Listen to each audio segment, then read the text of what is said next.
How's it going, everybody? My name is Steven, and this is the first video of Steven Talks, where I'm just going to make videos where I'm talking about things that I love. And those things, more often than not, are going to be movies, music, books, all kinds of nerdy stuff that just makes my heart beat.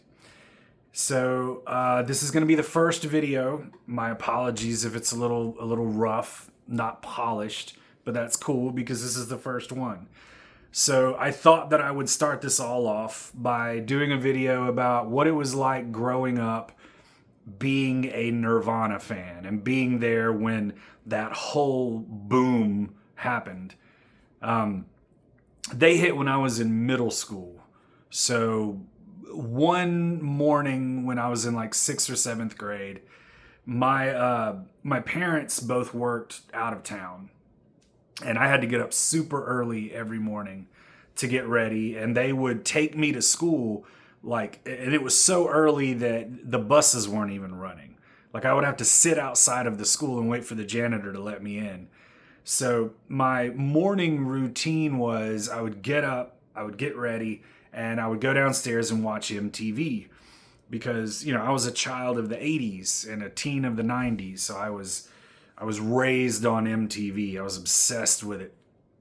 And one morning, just like 1,000 other mornings, I woke up and cut on the TV, and it was in the middle of a video, and I had never heard the song before. So I'm standing there trying to figure out what this is. It was in the middle of a verse, and then all of a sudden the chorus hit, and my mind was blown. I thought, oh my God, like, what is this? And I watched the rest of the video, and finally at the end, in the little corner, it said Nirvana Smells Like Teen Spirit. So I thought, oh my God, like, I have to hear more of this band. And so I went to school that day and I was bugging my friends, like, have you ever heard of this band called Nirvana? And they're like, no, I don't know Nirvana. And I was like, dude, they got this song called Smells Like Teen Spirit. And it's just like, and which that's another thing that I think has been lost over all of these years is the title, Smells Like Teen Spirit. Like, if you were to go back in time to the 90s and you were to ask any teen, preteen, what is teen spirit? They're going to look at you like you're stupid, and they're going to go, it's a deodorant. It's like a girl's deodorant. And they were right. That was everywhere. There were commercials, every other commercial break for teen spirit deodorant. So, like, when I'm telling my friends, they're like, man, I've heard this song called Smells Like Teen Spirit, and it's awesome. What they're hearing me say is, dude, I heard this band called Nirvana, and they have this song called Smells Like Girls Deodorant, and it rocks, man. So yeah, it was a ridiculous title, but it made you remember it because of its ridiculousness. I became obsessed. I was constantly going through MTV to see if they were playing it again. And then as the weeks went past, they started playing it more and more. And my friends were coming to school like, dude, I saw that Nirvana video. And then Nevermind came out. And I got a copy of Nevermind and just wore that CD out. It was an incredible album. There was not a bad track on it. And yeah, man, I became obsessed. Anything I could get my hands on that was Nirvana related, I did. Not long after Nevermind, I guess, as a holdover, because after Nevermind, you had to go back and you had to listen to their first album, Bleach. Got a copy of that, wore that out. And then because, Nevermind was literally bumping Michael Jackson off the top of the charts, the Geffen Records made a deal with Sub Pop to go back and kind of mine through a lot of, Nirvana's B-sides and EPs and stuff.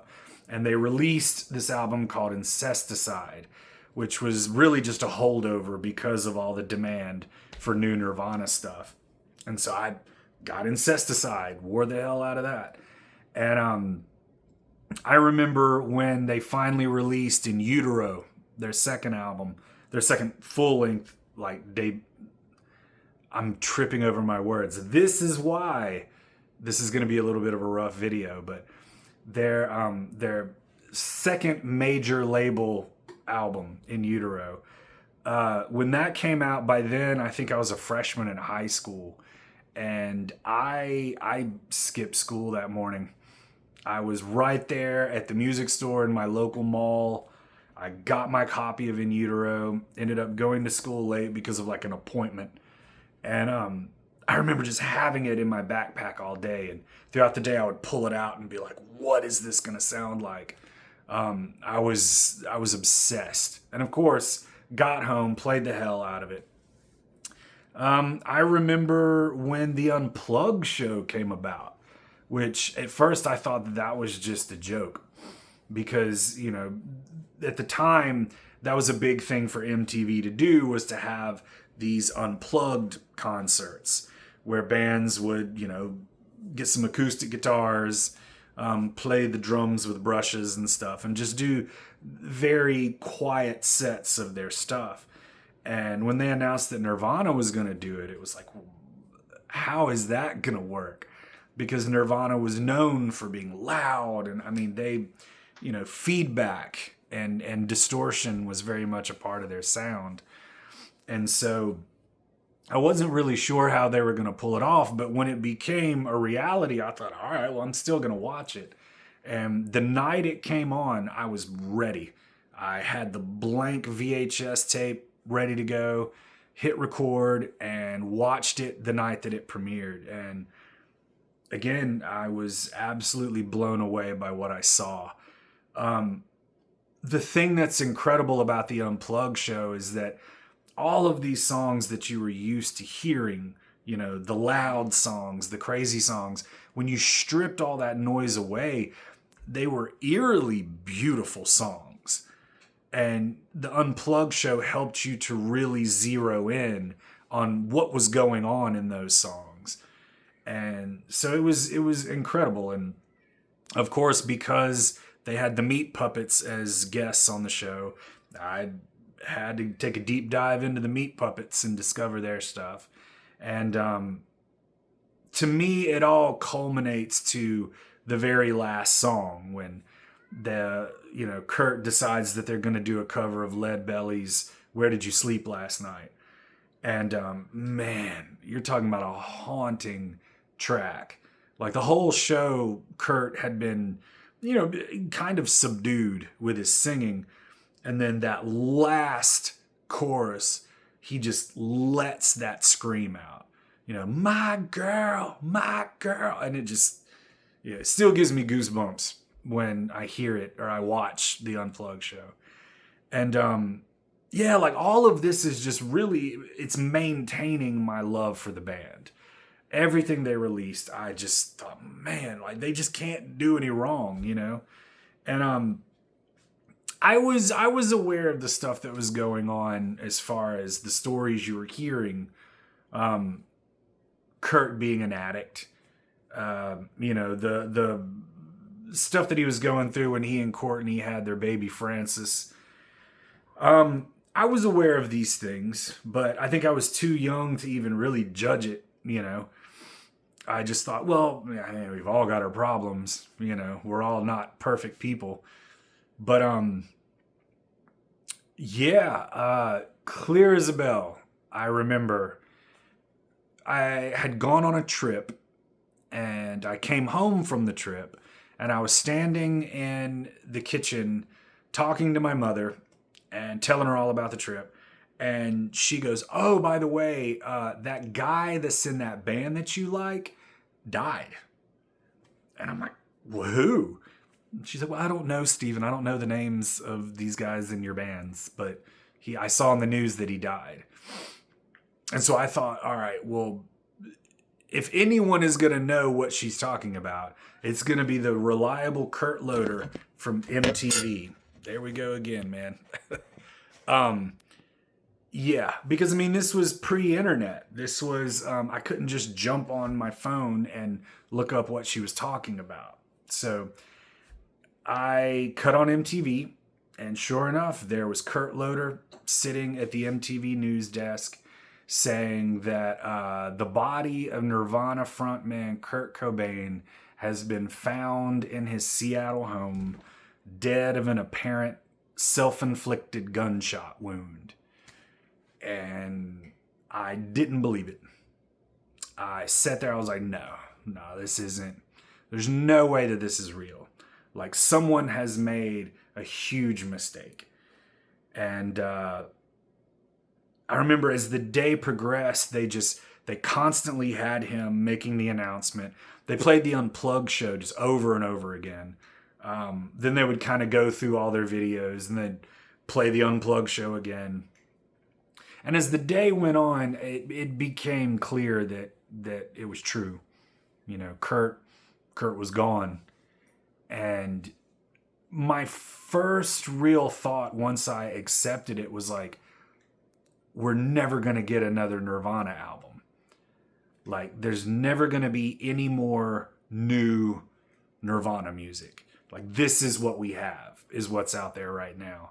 And by the time I went to bed that night, yeah, I cried. I broke down.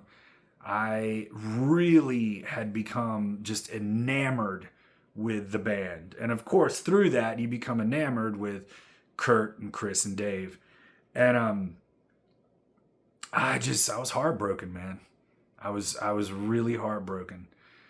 And so, you know, as the years went on after that, it was they were still my favorite band. If anybody ever asked me, you know, well, who's your favorite band? My go-to answer was Nirvana. I started listening to them less and less. You know, new bands came in that got my attention, but every few years I would something would make me go back to their albums, and I would kind of have this resurgence of love for Nirvana. I remember when they released the new track, the You Know You're Right. It was cool. It was awesome to hear a new Nirvana song that I'd never heard. It was, you know, weird, but cool. I remember when they published his journals. That never set right with me. I thought, you know, this man, when he wrote those, never had any intention of the public reading his journals. And now we're just publishing them, and we're all buying them and just, you know, leafing through stuff that he never meant for any of us to see. Like, I still don't feel right about that. I think that's incredibly exploitative. So I've never read those because I just feel like that's not my place. But now, you know, it's crazy now that I'm 47 years old. I'm much older now than Kurt ever was, and I've watched Nirvana become this huge entity.